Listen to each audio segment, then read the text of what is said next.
Good morning, everyone. I'm Tara Spalding with Horizons for Homeless Children, and I'd like to welcome you to our panel, Early Education, Vital Infrastructure for Healthy Families in a Robust Economy. We're going to be having 4 panelists today. Kate Barrand, CEO of Horizons for Homeless Children. Klara Fleury, who is a family advocate at Horizons. Dr. Megan Sandel, a pediatrician at Boston Medical Center and co-lead principal investigator at Children's Health Watch, and Lauren Kennedy, co-founder of Neighborhood Villages. So at that, I'm going to turn it over to Kate Barrand, who's going to kick off our discussion today. Thank you very much. It's great to see everyone here today. I'd like to welcome you all to our panel discussion. And I'm thrilled and delighted to be here with Megan Sandel, Lauren Kennedy, and our own Klara Fleury. Given the events of the past several months, it's never been more apparent that this country needs to invest in universally accessible, high-quality early education. It's not only good for the workforce, but it's imperative and it's good for the children. But it's particularly important for children growing up in poverty. We all know James Heckman's work that has already shown us evidence that high quality early education has a significant return on investment. He calculated it at about 13% of return each year for every dollar invested. How does that happen? It happens through higher high school graduation rates. It increases the years of education on average that people have, and it increases their adult employment and income opportunities.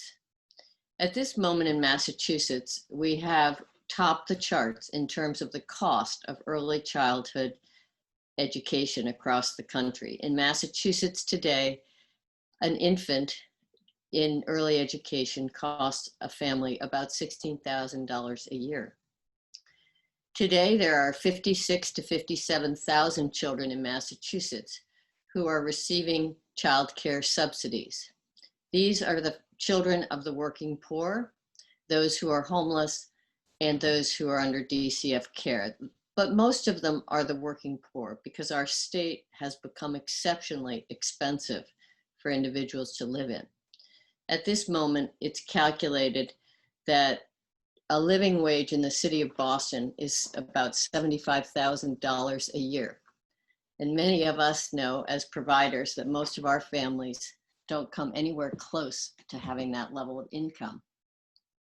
Even with subsidized care, many families are paying about 25% of their monthly income simply to cover parent fees.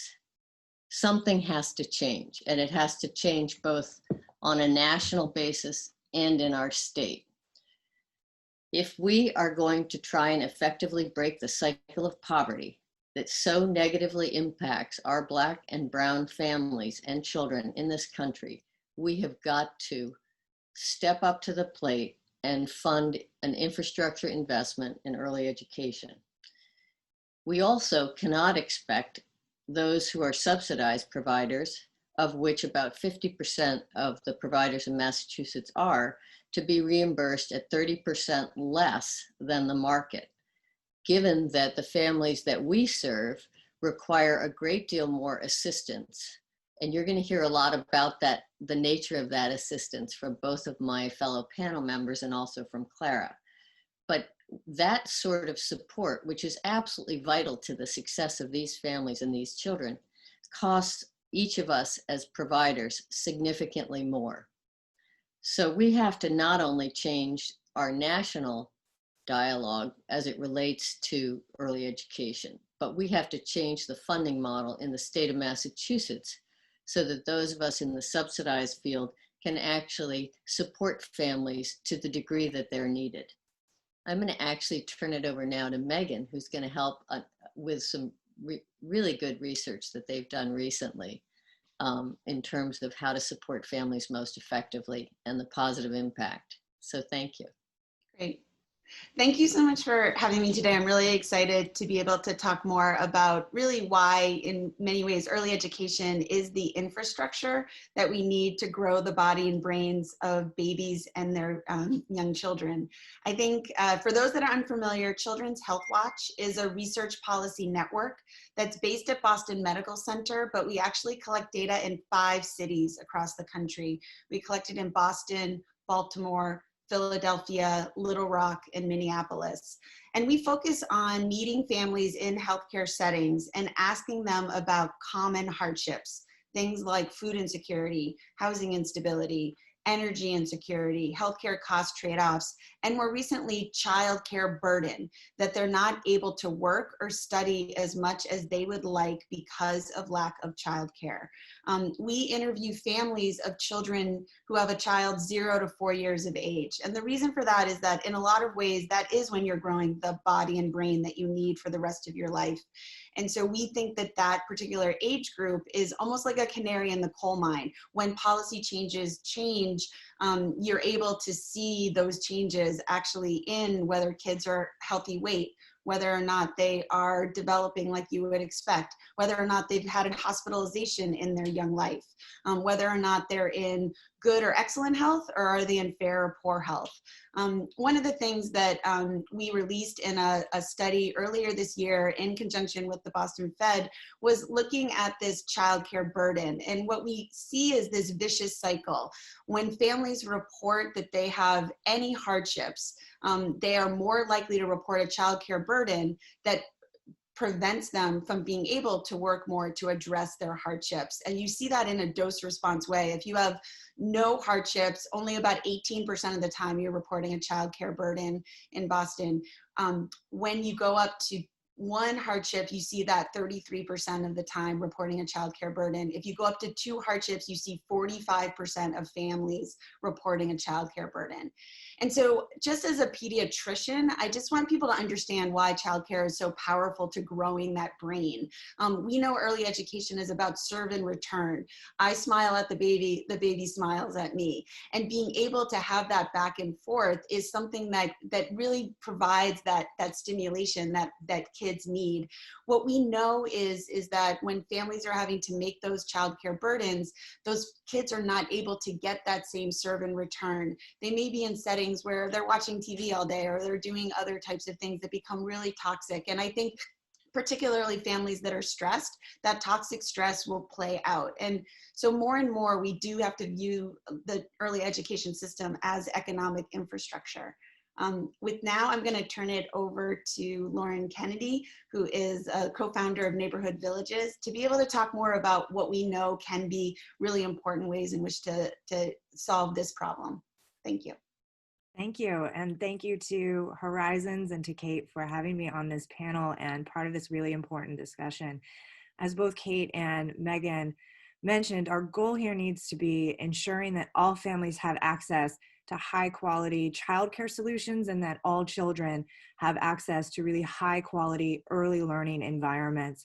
And, if COVID has shown us one very, very clear thing is that we have a huge gap in this country when it comes to supporting families and to supporting children during these early years. And so where do we need to go from here? We need to build a stronger childcare and early education infrastructure that again provides solutions to families and sets children up to thrive.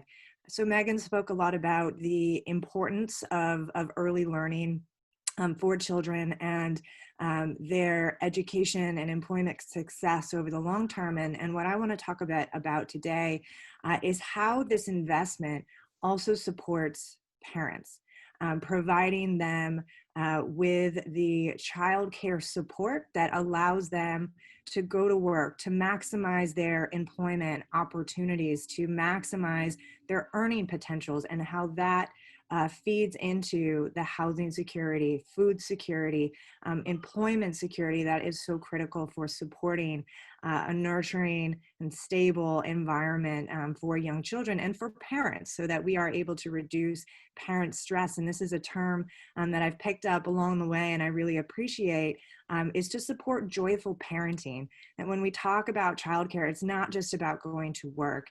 It's about having the support from your community so that you can joyfully parent and really invest in your family. So how do we build this infrastructure?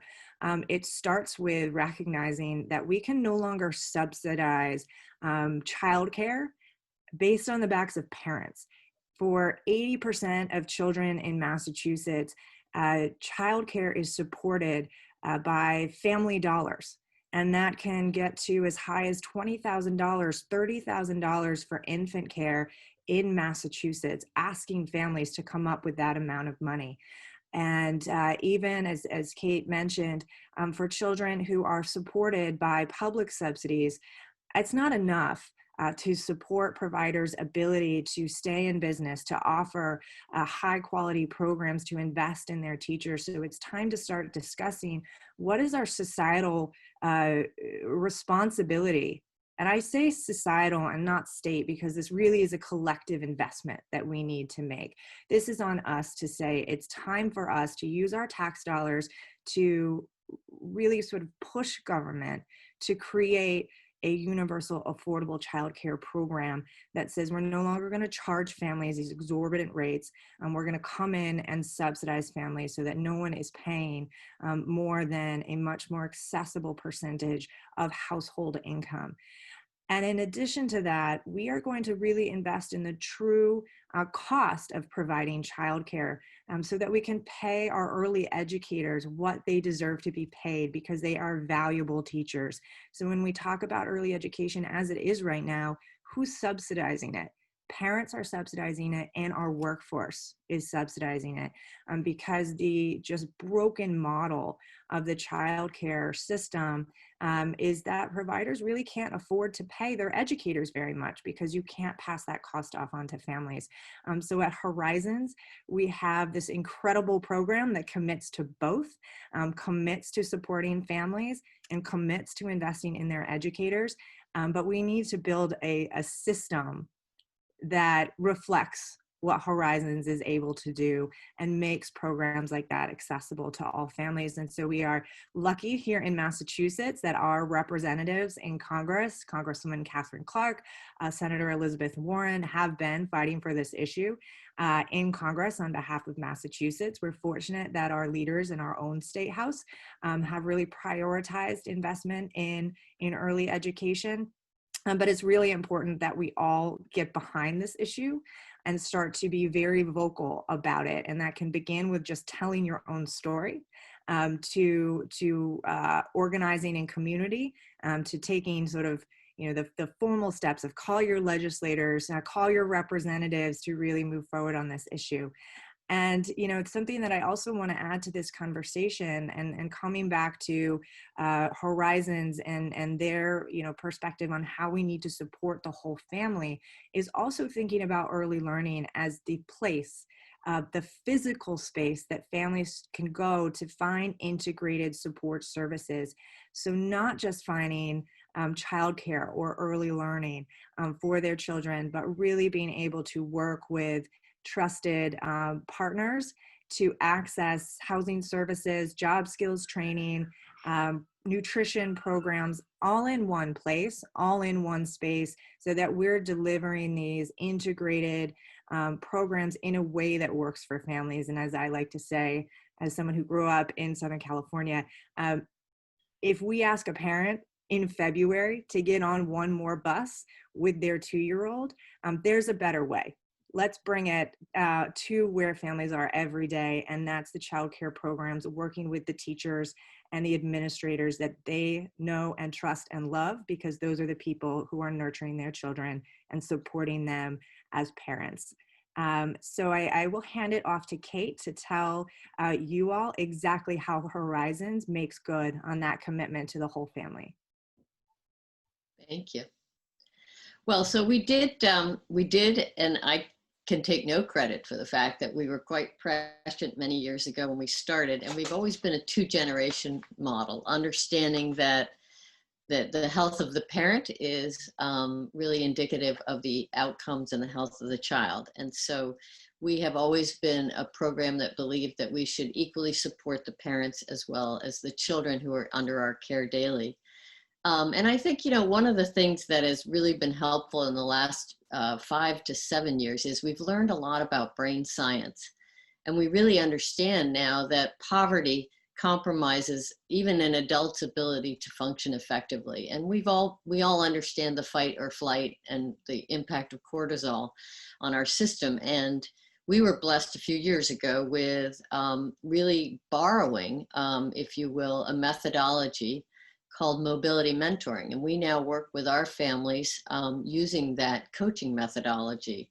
And it's a wonderful approach, and it has really lent great impact to our work, because what we're really doing is helping families focus on their future goals and aspirations, and then breaking them down into manageable outcomes and goals that they can achieve on a regular basis with our support. So what we have is, and Klara will talk about this in more detail, but we have coaches who work with the parents in our program so that they are in fact able to move forward with their lives and move along a path that will hopefully take their families to a better place while their children are enrolled in our early education program.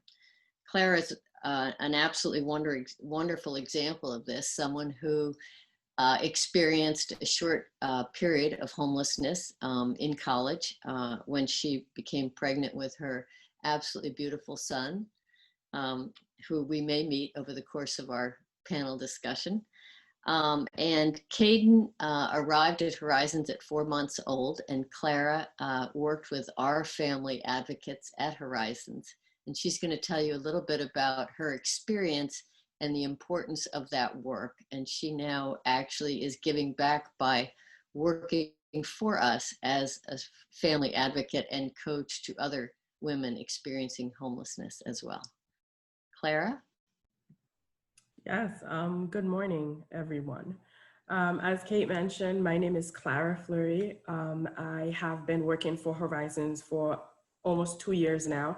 I started in the finance department and I applied for the FA position as soon as the opportunity came up because it was of my interest. So in the family partnership program, we are about 9, including our amazing and supportive supervisor, Aisha Rodriguez. We have a capacity of about 4 languages. We serve families who speak Spanish, English, Cape Verdean Creole, Spanish, English, Cape Verdean Creole. Did I miss something? French, and Haitian Creole. I'm Haitian. And we, our 5 main focuses are resource connecting. So we help families connect to resources in the community as they need. We do advocacy support as well, mobility mentoring, as Kate mentioned.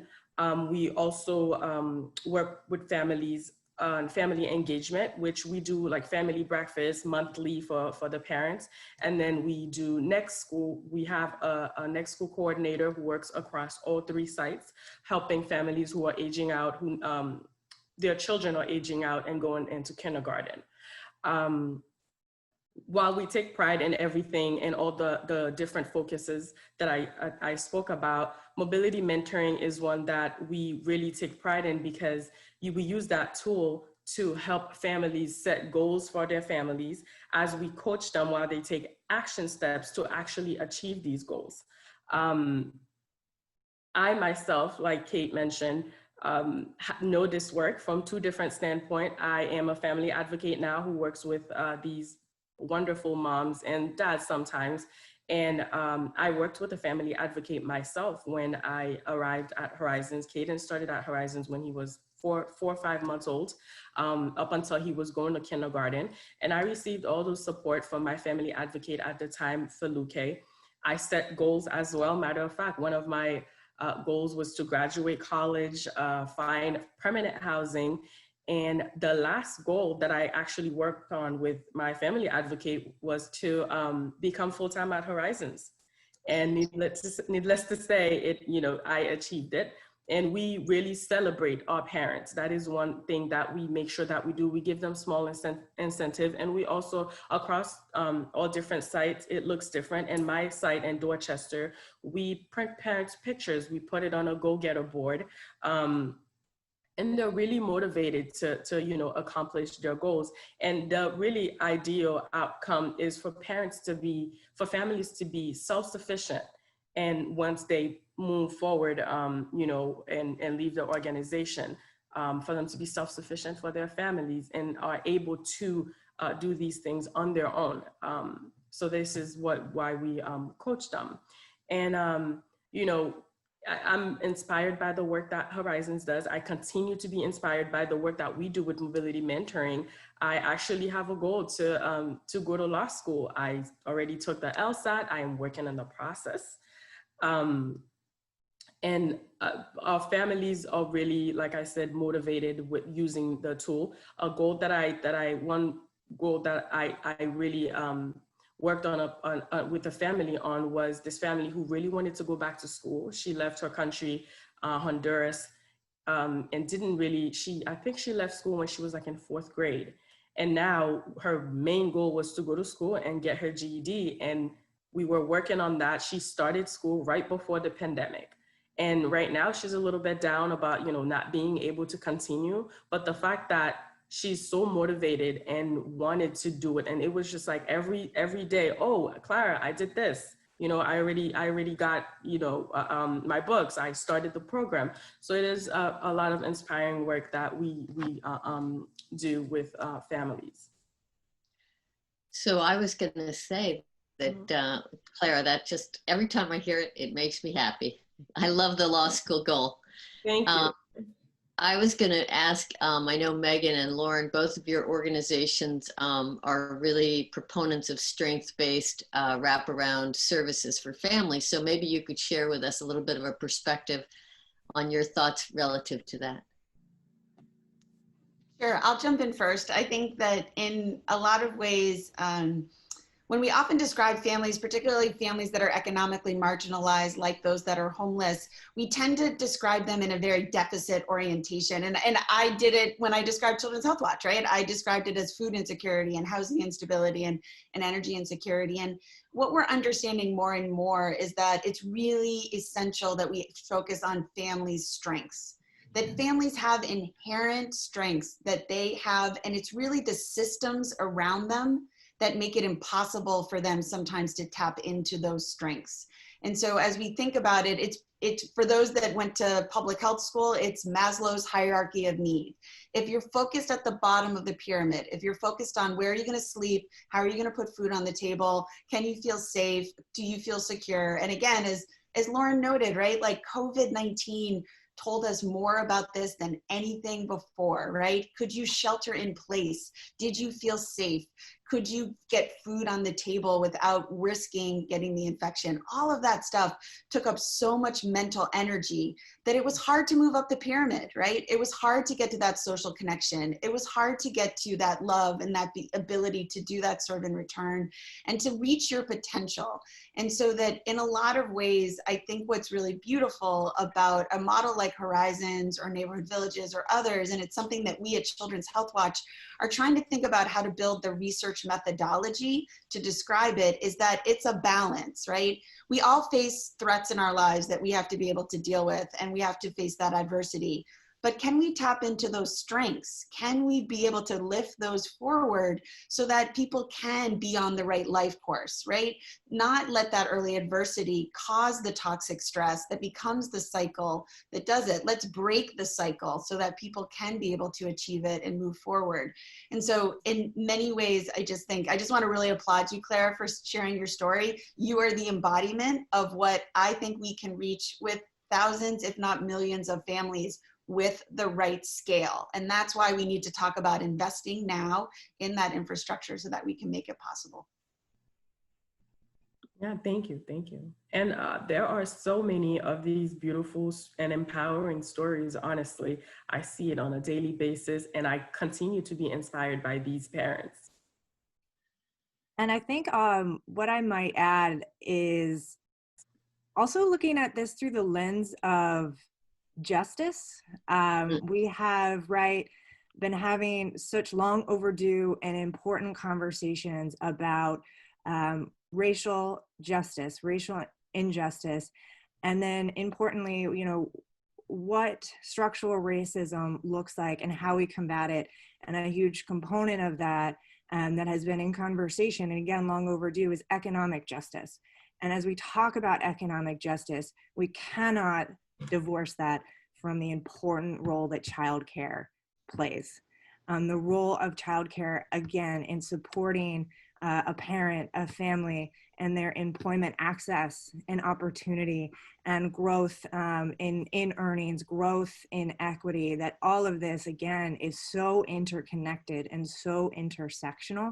And when it comes to childcare, right, which has often been sort of shoved in a corner or under the rug, or considered sort of the individual problem that a parent has to figure out for themselves, is it's time to reframe that again, take it out of the language of deficit and put it into the language of power and justice and equity for Black and Brown families, for women, right?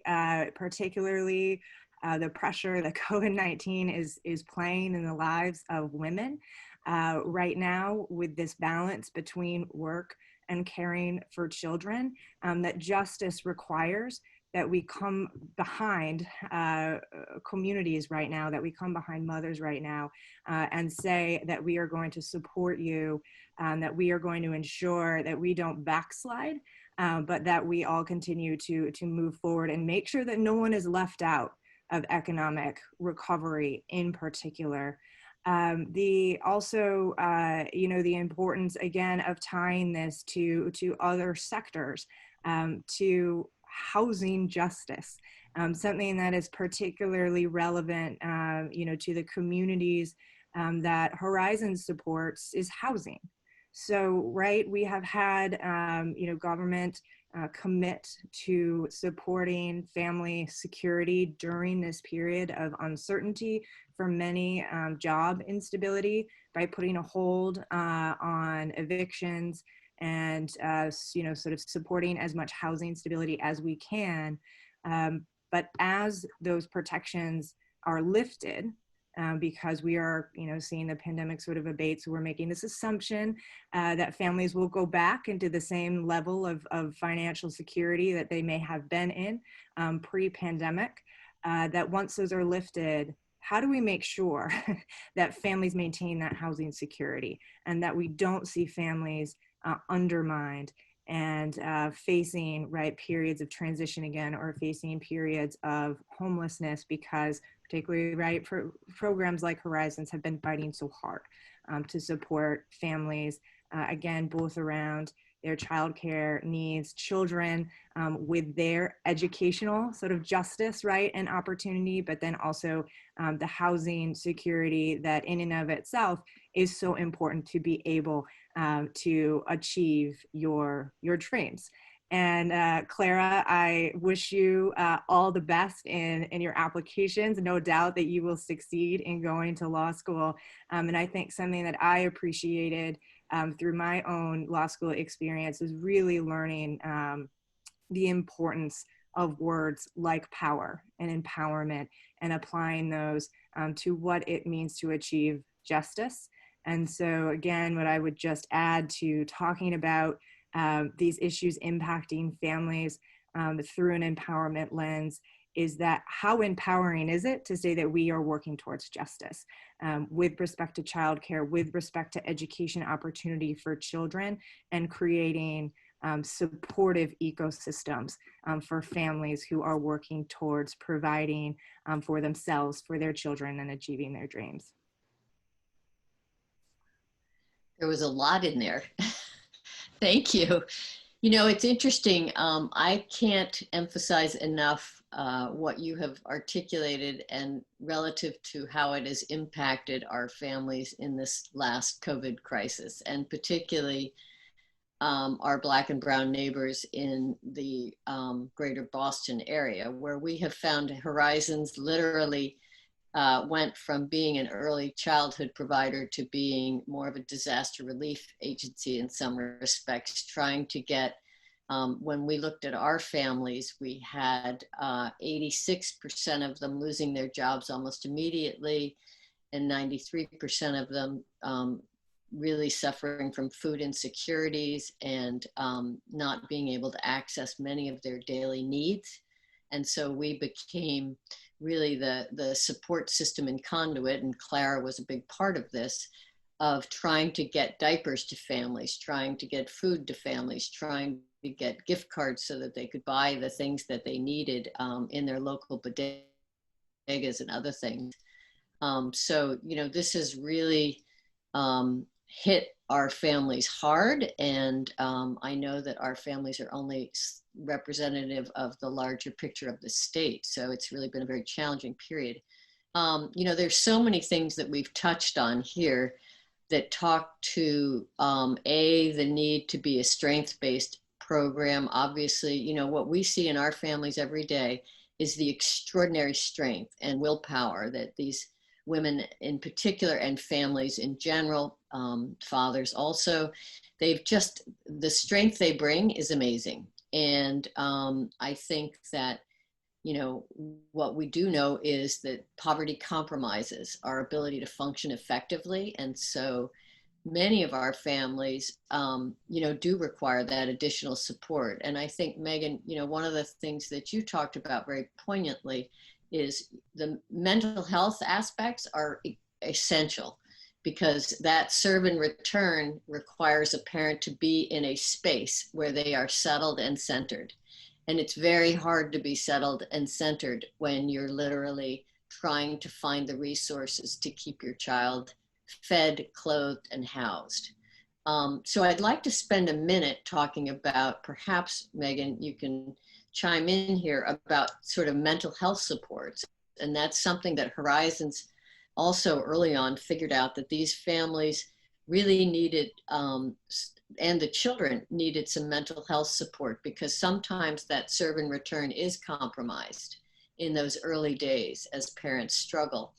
And so we've brought that into our classrooms, even from infants and on. And, you know, blessedly, through a large foundation gift, we've been able to support that for many years. But I'd love to hear either you, Lauren, or Megan talk a little bit about those extra social supports that you've brought into your programs to help support families in your early education sphere and others. Yeah, I'll kick it off and then would love to hear Lauren, and honestly, Klara, you've seen this up close. I think that in a lot of ways, you almost like you can't do business as usual in order to be effective, right? And so that to an extent, you know, we at Boston Medical Center have really understood that like traditional healthcare isn't going to cut it, right? Like we have to integrate on-site services, because guess what? Like our families were literally leaving money on the table for their tax returns, right? They like either had to pay someone to do their tax prep, or they had to miss out on what was their money. And so literally we ended up putting like an on-site tax prep. So like this idea of like co-location is really essential, right? Families can't get on 2 buses to get to other places. We have to put it right in front of them. And so, yeah, what I've learned over and over as a pediatrician is that a mother will prioritize her children every day of the week. They will show up for anything that you ask for their child, and they will put their needs second. And so that what we have understood now more and more is that the best way to help a child is to help their parent. Their parent is really as important as the kid is. And so that being able to put co-located mental health services on site where your child gets early education, it's just so respectful of not feeling like I have to go to a different place or I have to do this other thing. It's that this is part of what I'm doing to help my child be healthy, is taking care of myself. And I just think that is a mind shift change. That is a system level change, right? We're not asking families to ask for that or to have to name it. We are making it universally available because that is a system that's built for success. And I just feel like more and more that has to be the model in everything, whether it's healthcare, whether it's early education, whether it's just, providing families the supports that they need. All of that needs to be integrated into an ecosystem, right? And that is what I just think Horizons amplifies in my mind better than almost anything else. And two things, that I'll note is, as Megan was saying, what can you do in the healthcare setting? What at Neighborhood Villages, sort of our origin story was, and how do we translate that to the early education setting? Because you have, again, Horizons who understood that from the very beginning. But then how do we, rebuild the system to support any early learning center to be able to provide those integrated services for families? Because the sort of theory of change I think we all share is you have a family there every single day. So if you can make it as easy as dropping your child off, being able to work with a family partner for a bit before you're on your way to work, or as you are coming to pick up your child, if there are resources, programs existing for you in that sort of, again, kind of window between pickup and when we're all just exhausted and need to end the day, is how much easier does it make it to succeed. And as Kate mentioned, we're gonna, obviously see huge mental health need from communities, both in the present and for the sort of long transition it will be as the pandemic eases.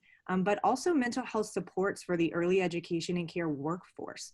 As Kate knows firsthand, what we hear from the field is that this has always been a exhausting job for those with a very special skill set, right? As a mom of a 4-year-old and a 2-year-old, it didn't take long during the pandemic for me to realize I have none of the skills that it would take to cut it as a toddler, or preschool teacher. So it has always been a very, demanding but rewarding job from the beginning. And then you layer COVID on top of that. And we have had many providers throughout the pandemic willing to put their health on the line to offer childcare to those essential workers in need. And now as we reopen programs, the pandemic hasn't magically disappeared. It's abated, but it probably still means that this is a more stressful than usual environment to go back to work in. And so how do we co-locate as much as possible services for our early education workforce, because they are making a huge commitment to the children that they care for every day and to the families who rely on childcare in order to succeed in their lives. So I just sort of mentioned that as, in addition to families, how can we support our early education workforce? And then the last thing I'll mention is, how many almost great changes have we made during this time of crisis? And no, we should not be governing by crisis, but if we've hit on things that work, then how do we fight to make those permanent? So as Kate mentioned, early education programs becoming these hubs for families to get them the food, to get them household items, essential baby care items, and really acting as this resource distribution hub. That potential has always been there. So how do we make it permanent? We've recognized the potential of K-12 to offer nutrition support services, social service delivery, and we really haven't made much investment in birth to 5 programs as being able to do exactly that. So how do we make permanent the ability of an early education center to continue to act as a distribution and co-located delivery site, because it's where families are every day. And it's where particularly parents have these incredibly deep, trusting relationships. So it may be one of the few places a parent feels comfortable and safe telling a teacher or telling their family partner and advocate that they're worried about their housing security, so that you can get in there early and prevent crisis from happening. And that is so critical. Again, so that we're not talking about a deficit or asking, a parent to sort of internalize that they didn't, sort of do something right, but we made it a supportive environment that said there is power in being a parent. You are doing everything you can for your child and for yourself.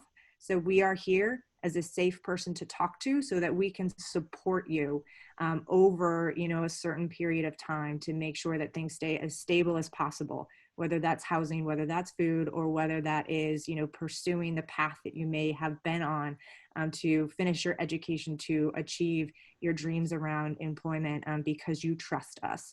And so making that investment in programs like Horizons, in the early learning kind of infrastructure we need to build so that we can prevent families from slipping through the cracks and make an upfront investment in their success from the get-go. I just wanted to add, Lauren, it's great that you mentioned that too. And the family partnership team, we also have been looking at ways to make sure that, families don't go back to the same situations that they were. We've been organizing Know Your Rights workshops. So once those protections have been lifted due to the pandemic, once those protections are lifted, then parents know how to advocate for their families. We've done Know Your Rights workshop for housing, immigration, and us as FAs as well in professional development. We have been, learning a lot and doing a lot of workshops for ourselves so we can learn about these things. So when families come to us, we know how to, address the situation and support them and advocate for them as well.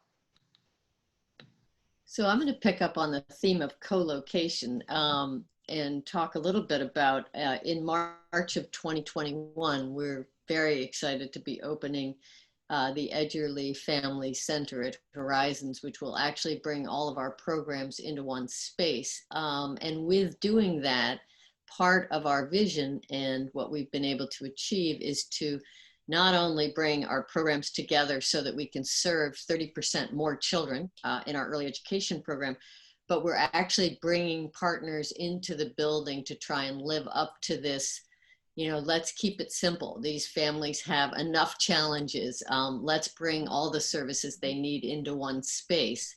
And so we're very excited to have a partnership now with the Boston Healthcare for the Homeless, where they're actually going to have a family medicine office in the building with us, so that when a parent drops a child off or picks them up, there's an opportunity to visit with a family health facility if someone's sick. There's also going to be behavioral and mental health support there. We're hoping that will extend. Lauren, I'll pick up on your theme that this is a tough job and that many of our teachers in times like this are having equally challenging, mental health and family needs. And so we're hoping that we'll create an environment where everyone has access to the supports that they need to be effective in one place so that life is a little bit simpler. It's really what we're hoping to create with this new center is really a source of inspiration for families so that they can walk into this beautiful new building, knowing that this building was built for them and for their children because they deserve the beauty and the state-of-the-art education experience. So we've got areas inside of our program that we've never had before, such as a dedicated STEM lab, an art studio, and a library for children and parents to read. And these are the kinds of things that in the past we haven't been able to afford, but now we know we have to. We have to because it's the right thing to get these children off to the right start, and it's the right thing for these families that they can walk into a building that they feel pride in and inspiration through. So we're really excited about that. And we know that we'll be partnering with both of you to bring that to fruition in many new ways with our partnerships that we've already established. But I wondered if either of you had any closing comments that you might like to share before we turn it over, I believe, to a question and answer period. Well, I want to get to the questions, but I'll just say that from my perspective, we always talk about, can we afford to do this, right? And we're always like, oh, I don't know whether we can afford to do it. And let's be honest, we're paying now. We're paying in kids showing up to school not ready to learn. We're paying in terms of parents suffering with mental health. We're paying in terms of people being stuck at jobs and not being able to do that mobility mentoring to be able to achieve their dreams. And so let's not act like we're not paying. We're paying. We're just paying and getting really bad outcomes. When we can invest in an infrastructure like Horizons has shown, like Neighborhood Villages is showing. Like, this is a replicable model. We just need to put the money up front and be able to see it. And I just am really excited to hear more from our audience about questions and other things. Yeah, and I think I would just echo that and say, let's also not pretend that we can't come up with the money.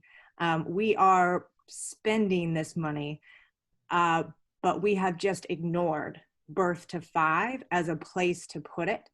And that's where, right, this conversation is so important because families cannot afford one more headline in papers. It's great that the media is finally paying attention to this. Families cannot afford one more, a pledge signed by employers. Great, right? That's progress. And families can't afford one more speech. What they need to see is putting the dollars behind the commitment and really building this infrastructure. We can do it. We have examples in the US military about how the United States even knows how to do it. What we need is to drive the political will to see it happen and really mobilize, again, just all of us. The responsibility is on all of us in Massachusetts to push for this issue and then hold our elected representatives, hold our employers, hold ourselves accountable for making this happen. So Lauren, you actually hit on 2 questions that have come up. I wonder if we could talk a little bit more. The first question is, focusing on Massachusetts, what has stood in the way of us making a larger societal investment in early childhood education? What reasons do leaders give for why a larger investment is not being made? Also, are the reasons the same or different from a national perspective? So I will try to keep my answer short because I could probably soapbox on this forever. But I think some of the key elements here, right? This kind of provision of early education and care has sat for a long time at the intersection of racism and gender discrimination. Our workforce in early education and care is largely made up of women of color. It is now, right, again, a justice issue to say that these are valued educators, all of them, right, but certainly women of color. And it's time to pay them commensurate with the job that they are doing. So we don't expect our 3rd grade teachers to, be happy with minimum wage. It's time to invest in our early educators and build a system, again, make public resources and dollars available to pay our early educators more. The second piece of this, right, I'm going to call it gender discrimination, but again, it comes back to where is the place of the mother? Right? We're very used to the sort of myth that there's a partner at home caring for the child while the other person's at work. And the sort of second myth is that's mom. And that's not the case. It probably never was, but it's certainly not the case now. 75% of mothers with children younger than 6 are in the workforce. 90% of fathers with young children are in the workforce. We need to fix equity across gender in the workforce, but we also certainly need to pay attention to the fact that in a single parent household, certainly that parent is in the workforce, and in a dual parent or partnership arrangement, both of those caregivers are in the workforce as well. So how do we make a commitment to changing our mindset about where the place of the woman, the mother is, because that is, ultimately a gender justice issue. So I think that's part of the reason. And another piece is we have always undervalued investments in very young children, even though when you do a landscape study of which US programs, social programs, return on investment or even just pay for themselves, it is only our programs focused on very young children that return on investment. So that has been Heckman's research, but even more recently, we've seen Harvard economists do a landscape study of any US program you can think of, and it is only in programs invested in early young children that return and put money in every taxpayer's pocket, whether you are a parent or not. So again, this sort of undervaluing of investment in very young children. And then lastly, again, as Megan said, this myth that we can't afford it.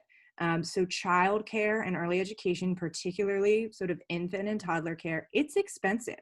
It's built upon a workforce of adults and adults who deserve to be paid, again, commensurate with the work that they are doing. So we can't pretend that you can get childcare on the cheap. You can't. So we need also to, again, sort of push this dialogue that this is the best investment that we can make. It is an essential investment and that it will pay off over time. And not only will it pay off, but it will return on that investment. So we can't afford not to make it. And then lastly, tied to all of that is just the sort of frank reality that we have to mobilize around it and apply the same political pressure that we do in any sector, and really build that in early education and care so that we're holding our elected change makers accountable for their failure to join us in this effort to build a stronger infrastructure, both here in Massachusetts and nationally. I have a question here for Megan. The listener is interested in what questions you ask your families about energy security. Obviously, it can be a significant family expense in a place like Chicago or Boston. I've had previous conversations about this issue with congressional members of the Black Caucus. Yeah, I think that in many ways, we often talk about housing costs, right? And we understand rent, and we don't understand that a utility cost can be just as crushing for families. And I think particularly thinking about it both in the wintertime in terms of heat cost, and then now in the summertime, sometimes with cooling costs can be also really important. So we ask a few questions around it both clinically and then in our research. So I'll take the second. In our research, we ask a bunch of questions around, have you received a shutoff notice from the utility company? Many states do have utility protections, particularly for people with, say, infants in their homes, or will have moratoriums during certain parts of the year, like, for instance, not shutting off someone's heat in the middle of winter. So I think it's really important to know that. We also will ask whether or not they're using, say, their stove to heat the building, because sometimes they may not use the heat that is on electricity that's super expensive, but they'll use the stove that's on, say, gas as a way to try and make that better. And then we just generally sometimes just ask about, are you having trouble affording your heating or cooling costs? Because there sometimes are discounts that are available, or federal programs like the low income home energy assistance program, or LIHEAP, LIEAHP. That are all, as you know, in some ways Lauren talked about it, these are evidence-based programs. We've shown that when you help pay people's energy costs, babies grow and elders don't come to the hospital. And we just chronically kind of underfund it and put it in the appropriations at the last minute each year. So I do think that as we think about what bills families are constantly juggling, they're juggling a rent bill, they're juggling a food bill, they're juggling an energy bill, and they're juggling whether or not they can pay co-pays on their health insurance. And I just think that we know that toxicity is borne on the brunt of moms and families. And we know that when you make kids and families hardship free, they do better.